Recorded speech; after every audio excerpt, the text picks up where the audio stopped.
Fueling up for your riding is something we all know as essential, but fasted training involves heading out on an empty stomach, forgoing that pre-ride meal, something I find quite difficult. But the hope, or the theory, is that it helps improve your performance.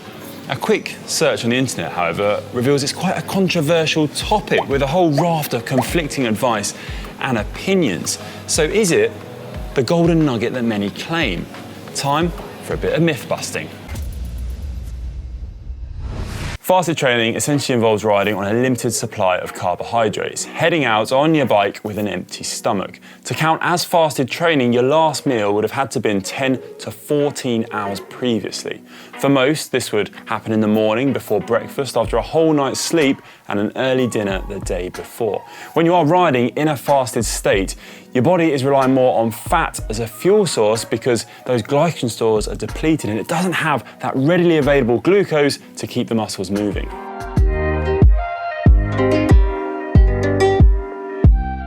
The theory goes that if you take on regular fasted exercise, you can improve your body's ability at using fat as a fuel source and also increase the amount of fat burnt, which helps your riding. That's because you're teaching your body to not just rely on carbohydrates as a fuel source, but also fat, which is stored in the body in relatively vast quantities. Salted butter. Theoretically, even the leanest of athletes have enough fat stored in their body for 100 hours of continuous marathon running. So the idea is that when you go back to fuel training after a period of fasted training, your body is much more efficient at using fat as a fuel source as well as carbohydrates. So you can spare those glycogen stores for later in the ride, meaning you can go further and faster than ever before.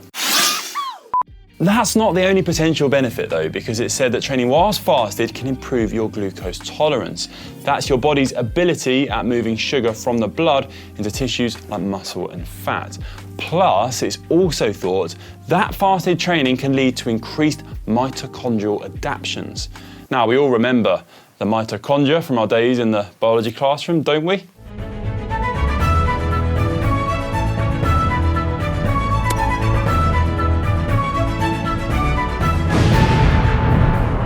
If you did forget that lesson, like I may have done, here is a quick recap. The mitochondria are essentially the powerhouses of the cells in our bodies. Their job is to produce energy, and the cells in our muscles are full of them.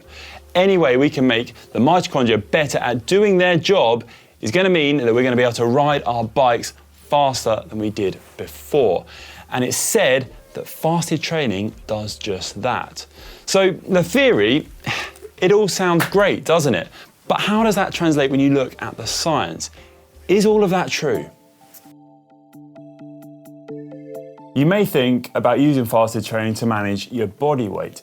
This study, which looked at 20 healthy female participants, actually found that fasted exercise was not any better than fed exercise for reducing your body weight and also your total fat mass during a diet designed for weight loss.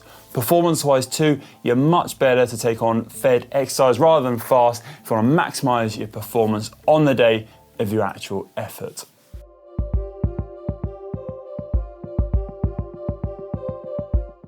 Some studies though have shown that fasted exercise could drive enhanced metabolic and cellular responses, which in turn could theoretically lead to better performance outcomes in the long run.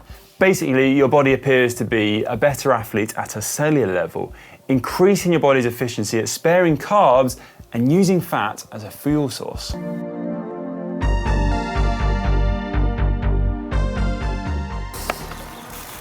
Whilst the theory around positive adaptations due to fasted training seems pretty solid, in the real world, studies don't actually point to it making you cycle any faster.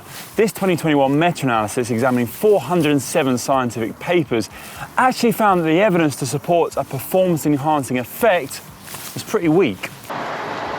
Why might this be the case? Well, I guess you've got to look at the whole picture when it comes to your training, because riding in a fasted state does carry some risks. Low mood and immunity, impaired recovery between sessions, and it can contribute to REDS, or relative energy deficiency in sport, which carries a whole load of different symptoms ranging from menstrual disruption to fatigue, all the way through to long-term heart damage. Whilst training fasted may lead to those theoretical benefits, putting it into practice could cause your long-term performance to get derailed due to one or more of those reasons. One step forward, 2 or 3 steps back, so to speak. Bottom line, if you want to make the most out of your cycling, you're better off training in a well-fed, carb-fueled state to maximise your performance and recovery long-term.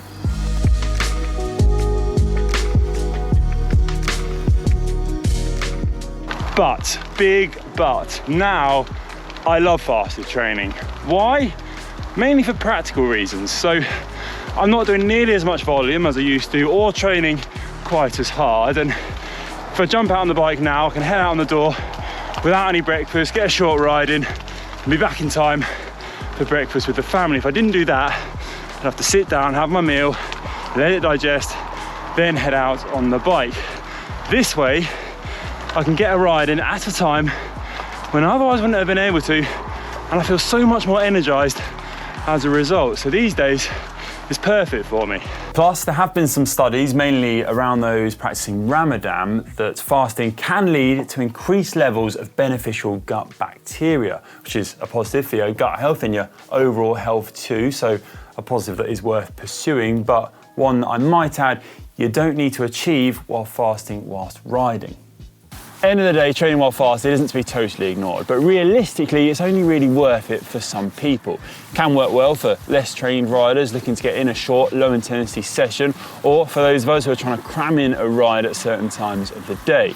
If you are going to give it a go, look to complete the ride in no more than 2 hours. You're thinking 1 or 2 hours maximum duration, and make sure that you keep it low intensity, plus fuel up as soon as the ride's finished to maximise your recovery, making sure that recovery is spot on. And if it's not fun, you not enjoy it, knock it on the head. Same goes if you've got a history of disordered eating, it's probably one to avoid. Ultimately, it comes down to your personal preferences, and if it feels right for you. If it does, then great. But at the moment, it's not possible to say that its benefits are backed by any real hard science. Fasted training is a much touted performance booster, but currently, there really needs to be more research done to examine its long-term benefits and see if it is going to improve your riding down the line. There are those potential benefits, but there's also risks too, which could offset any potential performance gains. Plus, if fasted training comes at the expense of a properly fueled, intense training session, you're just not going to make the same improvements to your riding as you would if you were consistently training in a properly fueled, carb-up state. Yes, there may be some potential benefits to fasted training, but at the same time, the science all points to the fact that you're much better off riding in a properly fueled, carb state and really pushing yourself hard. I hope this video has helped you weigh up whether fasted training is right for you. Please let us know in the comment section down below though if there's anything you'd like to suggest on the topic that we may have missed. Thanks for watching, and we'll see you on the next video. Woohoo! Enjoy your brekkie. If I can clip in, there we go.